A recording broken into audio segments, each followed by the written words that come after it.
দীর্ঘ ৩৫ বছর পর ২৩তম রাষ্ট্রপতি পদে নির্বাচনে ভোট হতে যাচ্ছে বাংলাদেশে। বৃহস্পতিবার জাতীয় সংসদ ভবনের সংসদ কক্ষে রাষ্ট্রপতি পদে ভোট দেবেন ৩৪৯ জন সংসদ সদস্য। বেলা ২টা থেকে বিকেল ৫টা পর্যন্ত চলবে ভোট গ্রহণ। ভোট শেষে সেখানেই গণনা শুরু হবে এবং প্রাথমিক ফল ঘোষণা করবেন প্রধান নির্বাচন কমিশনার ও রাষ্ট্রপতি নির্বাচনের নির্বাচনী কর্তা এএমএম নাসির উদ্দিন।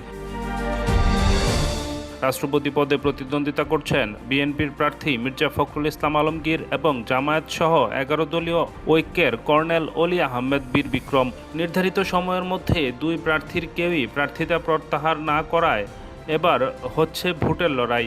নির্বাচনকর্তা ও সিএসসি জানান, এবারের নির্বাচনে সবচেয়ে বড় বৈচিত্র্য হল প্রকাশ্যে ব্যালটে ভোটদান। ব্যালটপত্রে ভোটার ও প্রার্থীদের নাম স্পষ্টভাবে উল্লেখ থাকবে, ফলে একজন এমপি কাকে ভোট দিয়েছেন তা সভাকক্ষে উপস্থিত অন্যদের কাছে দৃশ্যমান হবে। অগাস্টে যেটা কনক্লুড হলো এবং একজন রাষ্ট্রপতি মেয়াদ শেষের আগে পদত্যাগ করলেন।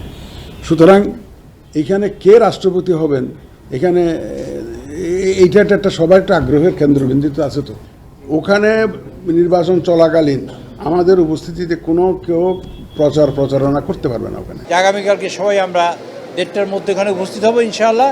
২টা থেকে ভোট শুরু হবে, ৫টার মধ্যে ভোট গণনা হবে। যে নির্বাচন শুরু হওয়ার ৫ মিনিট আগে থেকে আমাদের লাইভ টেলিকাস্ট হবে এবং মাননীয় মহামান্য রাষ্ট্রপতি এবং স্পিকার, মাননীয় প্রধানমন্ত্রী এবং বিরোধী দলীয় নেতা এবং যদি কোনো সদস্য যিনি আমাদের মির্জা ফখরুল ইসলাম আলমগীর হিসেবে আছেন তিনি ভোট দেওয়া, ওগুলো আমরা লাইভ দেখাবো।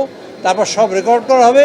আবার নির্বাচন শেষ হবার 5 মিনিট আগে আমরা সেই লাইভ শুরু করব। আবার নির্বাচনের ফলাফল ঘোষণা করা হবে এবং ফলাফলের পরে সেখানে ফল ঘোষণা করা হবে। এই পর্যন্ত আমরা লাইভ দেখাবো কাল।